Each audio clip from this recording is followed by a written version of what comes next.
On a commencé ici à Lubumbashi et à ce jour, nous sommes dans 8 provinces et nous avons plus de 120 pratiquants. Et certains sont pratiquement au niveau des compétiteurs pour le moment. Qu'est-ce que nous recherchons dans cette discipline?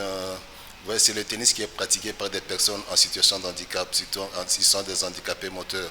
Nous voulons à ce que ces gens-là puissent aussi s'intégrer à la population, à la société, et que la société aussi puisse s'intégrer à ces personnes vivant avec handicap. C'est surtout ça notre but principal. Et c'est surtout pour dire à la personne qui vit avec handicap qu'elle est aussi capable de faire du sport, qu'elle est capable aussi de surmonter son handicap à travers le sport. Sans partenaire, Exactement, sans partenaire financier, c'est très difficile.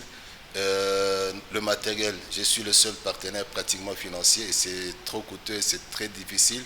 Heureusement qu'au niveau d'autres partenariats, nous avons la presse, notamment Maleka qui nous accompagne de temps en temps. Et on n'a aucun partenaire financier, pas du tout. Et nous nous battons seuls. À part En dehors du tennis en fauteuil roulant, j'ai été nommé aussi comme vice-président du comité paralympique chargé de sourds-muets, de la promotion des sourds-muets. Et là, nous avons commencé à promouvoir le sport de sourds à partir du football. Il y a aussi la natation. Et petit à petit, nous verrons comment aussi augmenter d'autres disciplines des personnes sourdes. là aussi, c'est dans l'optique de rechercher quoi? C'est toujours la même chose. Nous voulons briser toujours cette barrière, comme je l'ai dit souvent, entre la personne dite valide et la personne en situation de handicap. Parce que c'est une personne qui a été vraiment négligée, et surtout au niveau des sports des sourds. C'est une innovation pour la RDC, c'est que je compte vraiment promouvoir cette discipline. Ailleurs, dans d'autres pays en Afrique, nous voyons les sourds-muets évoluent normalement dans différentes disciplines.